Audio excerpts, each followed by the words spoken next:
is all around us. It's in our minds, it's in our spaces. Melissa is a hopeful who simplifies organizing. Angel is a curious idealist who clarifies complexities. Together, we take on the mental overwhelm and cluttered spaces to spark conversations that lead to clearing chaos. Oh boy. And we're back. Did you like that? For another episode of Clearing Chaos. Clearing chaos. Mm-hmm. So what sparked your chaos this week, Angel? Been thinking a little bit about like professionalism, the things that we should or shouldn't do in a professional environment.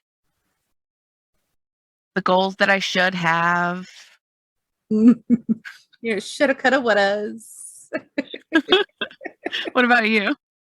Yeah, I think that's an all the time conversation in my head.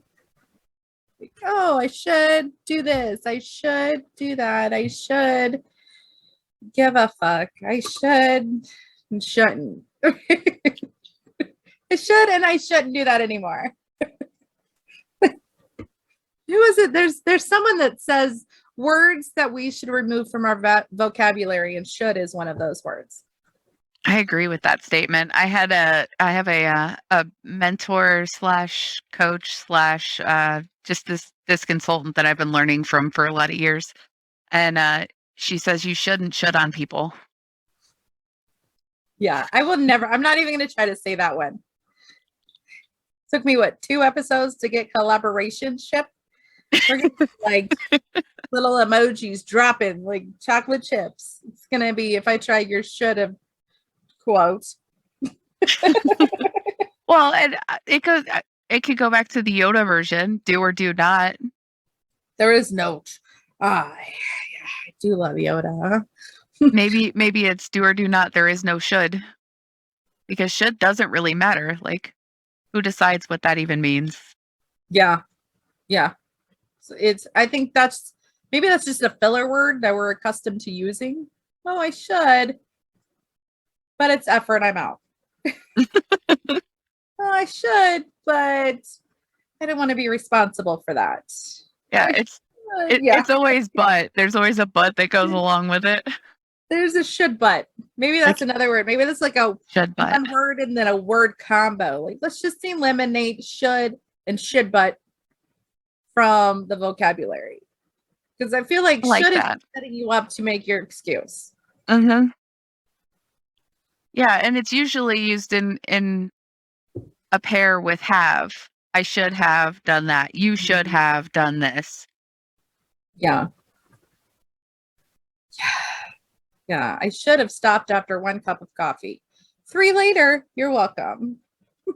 And then because we have these expectations in our mind of what should or should not be, we put this guilt on ourselves that is really unnecessary. Yeah. Now, from your experience, where do you get those expectations set in your mind from? Oh gosh. I mean, that's a loaded question, because I think it's everywhere, really. Like, think about professional expectations based off of, examples of people you've seen be successful in the businesses you've worked in, or, examples of, the perfect relationship, the perfect house, the perfect car, the perfect, like, all of these things between examples that we've seen in the media or examples of what we've seen defined as success in our lives, create these shoulds. These are the things that we should do to get to this point so that we can be happy or be successful. So do you think the shoulds that we have in our mind are, trying to find the right words, I'm going to say, are the idyllic pathway that's formed to the end result being happiness?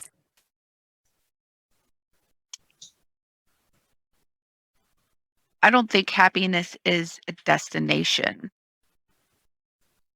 I think happier is the goal, to always be taking actions that lead to a happier life. And we could go down a whole rabbit hole there and talk about some of Tal Ben-Shahar's work. But staying on the topic of should or should not, I think a good kind of centering thought for me comes from Mark Manson. Mm-hmm. He wrote The Subtle Art of Not Giving a Bleep. I need my An sound F word. effects. Yeah. An I need my F word. sound effects, but it's not here. A Like French fry. The Subtle Art of Not Giving a French Fry. Right? Because mom tax. Nom, nom, nom, nom, but Yeah. yeah. I like that. Well, because we've only got so many French fries to give, right? In this Right? world. Like there's only so many hours in a day. There's only so many days in a week or a year, and we only have so many years in our life. And we only have so many French fries to give. And so we have to be really strategic about the French fries that we or That the we give. things that we choose to give a French fry about. Well, I mean, that kind of ties into like the who we want to spend our time with. Do you deserve a fry? Are you worthy of a fry? Nope. Nope. No. No. And now I'm hungry. But it's funny because there are very few people I would actually share fries with, like legit fries and then F word fries. Yeah, but I always want you to give one to me, but I'm very selective about if I give one to you. And now that I'm thinking that out loud, I'm like, dang. Like that, these other people only have so many French fries of their own to give. Yeah. I should be on everyone's French fry list. You shouldn't shit on yourself. Well played, Angel. Well played. Yeah. So how do you determine who gets a fry in your life? Removing that should word from your brain and then diving more into the giving a part of it. How does that play out in your head? It goes back to the exchange of fries. I want to give a fry all the time about everything. But you have to be careful because you'll meet people who will just want to take all your French fries and not give any back to you.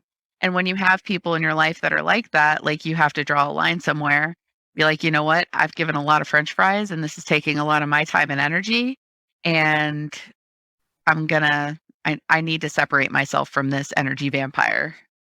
That is, gosh, that's good. And so, I mean, there are certain people in your life, of course, that you could give all the French fries to.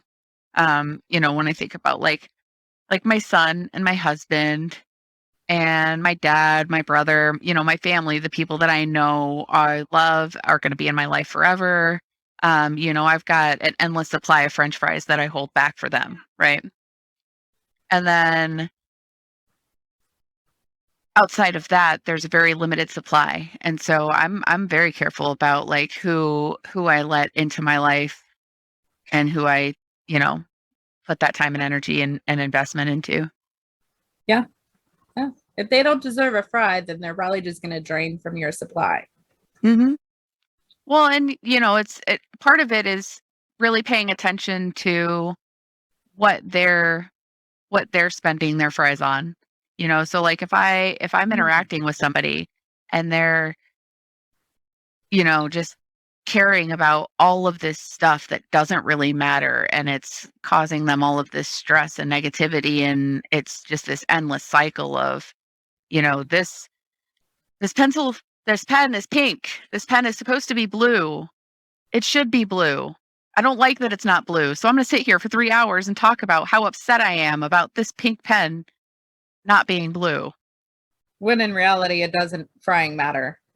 Right. Exactly. Is this really you have a limited supply in this pen, the color of this pen is what you're going to choose to give it on. Like, yeah, and I mean, yeah. Wait, what was that? Hang on. When we were doing that, you don't have to hang on. This is conversation. We had a quote. We were reading through that because I haven't read that book yet, but it is on my audio playlist for the library right after the book I'm listening to now. That's my next audio book. which would be an interesting transition. But there was that one we were talking about earlier about like, oh, the self-improvement is really about prioritizing better values, choosing better things to give a fry about. It's like Yes. if your value is about being butthurt about a pen, ooh, Lord. It might be time to reassess. Right? Like really, and I mean, I think that takes a lot of self-awareness and examination. Like, what are the things that I'm choosing to care about that I don't need to be caring about? Like, what are the things that I'm wasting my time on? Yeah. I'd be curious too, because people like that, I don't continue the conversation with. For me, I stopped doing that years ago.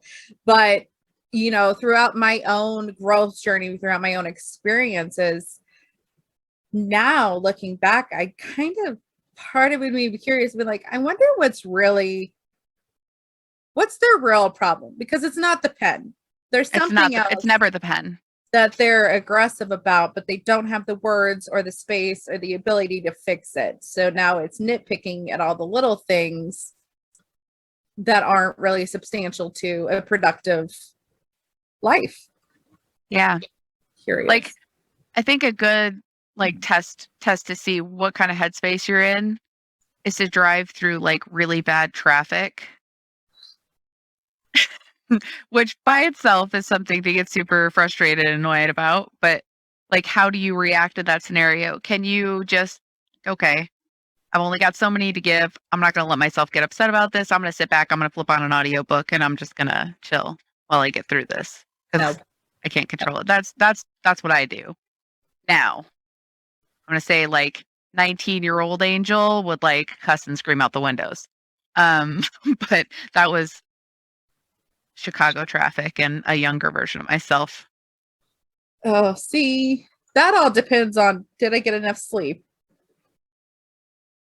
And the staff level throughout the week. Because even traffic now, I'm just like, there are days like school drop-off line that I just can't. Mommy needs a nap and it's only 7 a.m.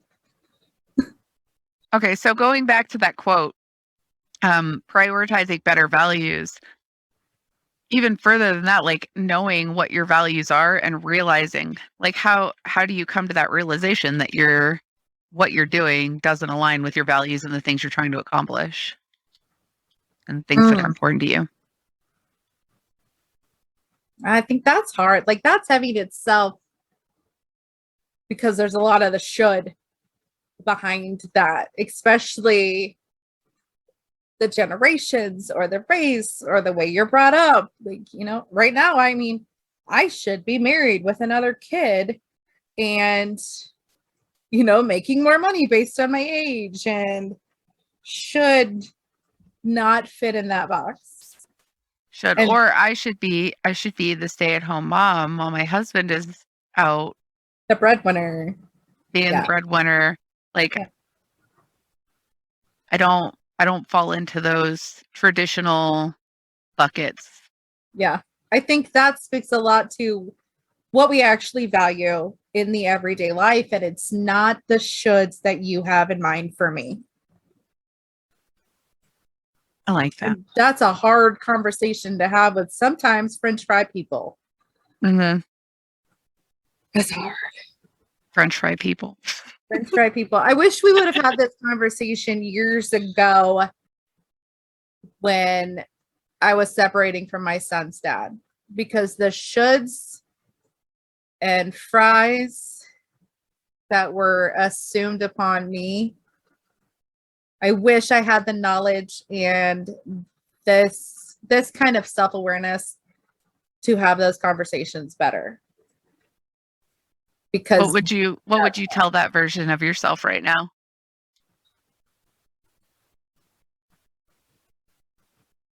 Their shoulds do not, you know, they don't build up your value. Just because you've been told you should give them a fry doesn't mean they deserve one.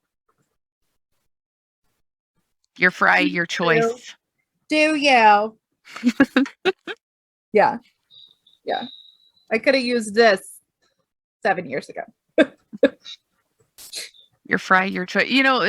I see a lot of stuff about choosing happiness, because the perspective behind it is all about choosing the perspective that you want to focus your time and attention on. And so people who are stuck in that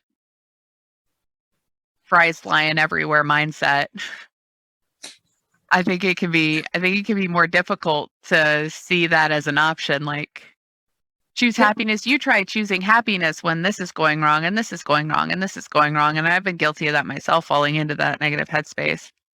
Yeah. So I think having some very like specific things that you can do to choose what you're going to put your time and attention on, or choose what you're going to give a fry about, can be a good practice. Like, schedule that time with yourself. What are some things that you do to keep yourself out of that and like prioritize your fries? How do you prioritize my fries? I mean, that's kind of like what, I don't know if we were saying it earlier today or another time, we've shared space, but it's creating your values, right? Like we were saying earlier, you have to place your values, you have to know what you want. And for me, being very clear about where I want to spend my time, how I want to spend my time, who I want to spend my time, and the picture I'm building, the picture I'm creating causes me to check it.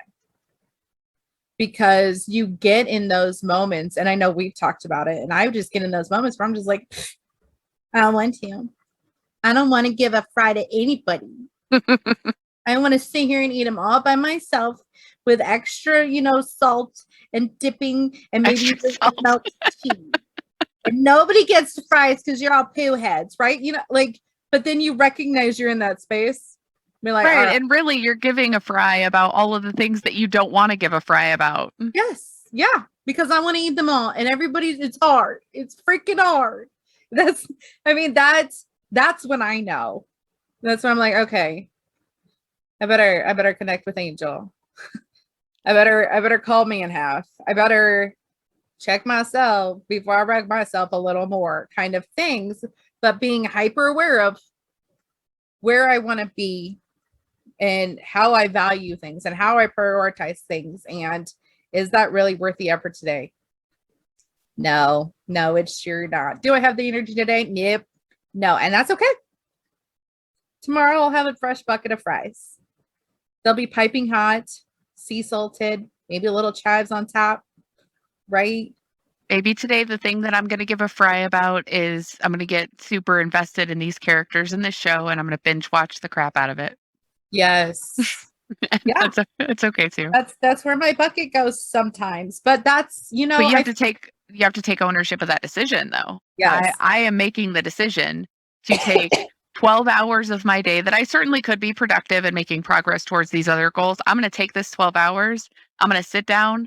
I'm going to pull up this fresh bucket of fries that are super salty, and I'm going to eat them, and I'm going to invest these fries in this TV show. Yeah. Yeah. And I think, but okay, so if we look at it that way, so say we take a day off, which we're both moms and employees and entrepreneurs, so that's not really a thing, but say we do. Maybe that day, instead of I'm taking the day off or I'm not giving any fries to anybody, it's like, oh, well, I'm I'm going to refill my own fry supply and just sit here and eat the bucket by myself. It's the same concept of I'm going to replenish myself. I'm going to be full so I can pour into you. I'm going to eat all the fries. So then maybe tomorrow I have a couple to get. Mm-hmm. Well, and I mean, again, lifetime. I think of the fries kind of in terms of like time. Like, in a lifetime, we only have so many fries to give. We only have so much time in our life. And so how we choose to spend that time, or what we choose to give a fry about, that's gonna dictate what direction our life goes and things that we accomplish or don't accomplish or whatever. And so when I think about a day, like taking a day for myself, if I know that giving a fry about myself and some rest is going to allow me to spend my time better and those fries be more fulfilling Okay. going into the next day, So then I'm it can be a curious. wise investment. But there are days that I've wasted fries on Downton Abbey. TV shows. Downton Abbey's one of them, yes, actually. But there's times that I've wasted time watching TV shows and just avoiding being productive. And it wasn't fulfillment. It was just like wallowing because there was something that I was like giving a fry about that it was a waste of time to give a fry about. Okay. So did you sit with those moments of binging or numbing out, or however you want to categorize it? Did you sit with any shoulds in your head while you did that? Yeah. Oh yeah. Yeah. And then the guilt that goes along with that. Like, man, I should really be like getting up and taking a walk right now. I should really be like opening up this thing to work on this stuff. And then putting the guilt on myself for not doing those things, but still not neither of those thoughts motivating me to actually do the thing. So while you were in that period, did your should have a butt? Like I should get to work. I mean, it had a butt, but it wasn't. It had a butt. But. Oh, it's gonna be a great short. A butt. I had a butt, but it wasn't valid. I should be doing these things, but I'm just not gonna. Maybe in a little while. And then the procrastinator takes over. The little there's a TED Talk. He talks about the procrastinating monkey in his head. The procrastination. What was it? I'll have to look it up and put it in the show notes. But he talks about there being like a procrastination monkey in his head, and then it gets down to a deadline, and the panic monster comes in and takes over. I watched that TED Talk and I thought, wow, this guy is like in my brain. Oh, oof. Okay, so I need to get this book about giving fries, and then watch a TED Talk about monkeys, and then turn on The Wizard of Oz while eating. Got it. Got it.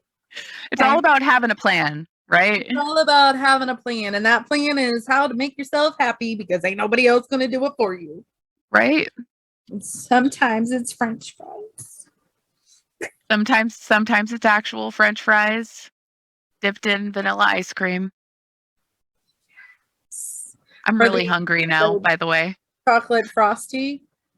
Oh, girl. All right. So that this was episode is brought to you by Wendy's. Right? And they're frosty. They're that would be nice. Unsponsored, but soon to be sponsoring soon to be fry sponsored. and frosty that we're giving about. We could totally create a children's book off of this. Let's take that one offline. You only have so many fries to give. Yes. Okay. All right. So does that wrap that up? Now we've got a book to write? Mm-hmm. I think so.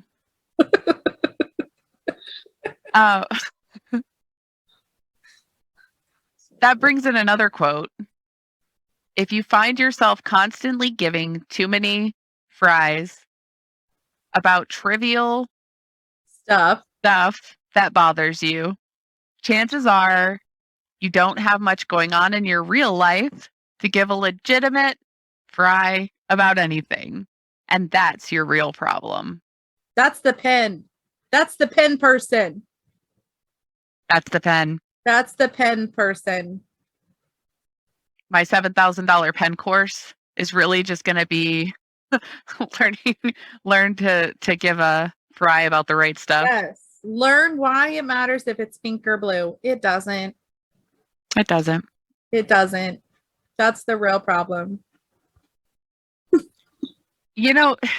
it's I do a lot of content work, and like creating presentations or training sessions, stuff like that. And I can get so wrapped up in the details of that, like doing that kind of design work on the slides. One thing that I choose to give a fry about is if it has curved edges on the corners or not. Like, this is something that's super important to me. I can't have anything with those straight edge corners on it. Whenever I'm creating content, it bothers me. And I found out, I don't know why I started on that train, but I did find out that there was some psychology attached to it. There's a TED Talk about that too. I'll have to see if I can find it and put it in the, You find in the that show one. notes. And then we'll bring this back maybe next episode or another one with, is that something you give an F about, or are you a recovering perfectionist? And then we'll rabbit hole on the word perfection. But I say that to say, that when it comes to design and knowing what a good finished product looks like, I've come to limit the amount of things, because there are a lot of other things involved in creating some kind of content that I used to give more fries than I needed to. And so I've really pared that down to like the curved edges and just certain visual elements that I know are important, especially if it's something that I have to deliver in a shorter time frame, because you can't care about all the things and have enough time to do what you want to do and what you need to accomplish. And so I think that's kind of a good analogy for, the broader looking at your life. Like, are you going to care about just the curved edges because that's something that's important to you? Or are you going to care about the curved edges and how many words are on a page, and how much space is between each line on the page, and how much space is between each word on a line? And so you can't care about everything. You can't give fries about everything. No, even with that kind of, professionalism, like you were saying before, your professionalism, how many fries do you give to where? What is really valuable? I love it that you've narrowed your fries of perfectionism down to a few curved edges. The curved edges thing is a big deal to me. It's a whole thing. But most of the things that you think are important, a lot of people wouldn't even notice. Yeah. So you have to have that perspective of how important is this in the bigger picture. Yeah. That's a tunnel. We're going down that tunnel. Not right now. Not right now. Another time. Just remember, no one is ever responsible for your unhappiness but you. And you said something earlier about that being a hard pill to swallow. It is. Yeah, because we want to look, well, I'm unhappy, it must be your fault. And then Will Smith will bring in the knowledge and be like, that's you. You got to figure that out. I can't make you happy. It's not going to be a thing. Well, those fries, they can just support your happiness, but you got to figure out why. Well, and half the time, the stuff that we're choosing to give a fry about isn't supporting our happiness. No, it's not. It's not the journey we're on, and we don't even know it. This is why I don't watch the news. Oof. This is exactly why I don't watch the news. I'm a super empathetic person, and not that I've never watched the news or don't ever, but as a general habit, I choose not to, because I'm super empathetic and I'm watching these stories. I hear these stories about these people getting shot, or, all these different things that are happening. And I start to think beyond what's on the screen to, who is this person? Who is their family? What is their family going through right now? And I'll just like sit there and cry. Yeah. And like, that's a horrible situation. But there's nothing that I specifically can do about that thing. And so am I going to sit here and cry about some person who I don't know, never met? Am I going to cry about their situation? Or am I going to think about what can I do in my position with the people that I'm interacting with to make the world a better place? Yeah. You have to make you full and you happy so you can help the others around you. Right. And not at the detriment of others. No, absolutely not. And it's not that I don't give a fry about the world Mhm. or about the people on the news. But if I'm consuming your toxicity, you just ain't my bucket without my permission. Mm. That's my bucket. Get your hand out. I appreciate you. Go over there. If my bucket is full and these people that I can affect and that I actually share with is full, then maybe our community will spread a little bit from there. But if I turn on the news and I'm willingly absorbing that, woof, no. No, thank you. No All thanks. the love for your fries. But right now, my bucket is secluded. I'm going to turn that off. I'm going to pick up a book. Yes. And Or I'm I'm going gonna- to get this book. Or I'm going to turn on a Zoom session. Yes. Yeah. And So have, I think we should come back to this after you've read the book and have even more of a conversation, because there's this when I first got that book, I listened to the audiobook and I listened to it twice within the course of a couple weeks, because there are just so many really good nuggets to pull out of that. yeah. And it's a great reminder. It's something that I always go back to. Wait a second. What am I doing? Is this something that I really need to use one of the limited fries I've got available? Like, do I want to give it to this? Yeah. No. Definitely. This can stay here. I'm going to go over here. I love that. Yeah, we'll come back after I absorb that book. All right. I'm hungry, and I think we've done pretty good with this topic. What are any final thoughts before we close this one out? No, I like fries. Let's go get some. Let's go get some fries. French fries. A tasty French fry. Support the show at buymeacoffee.com/clearingchaos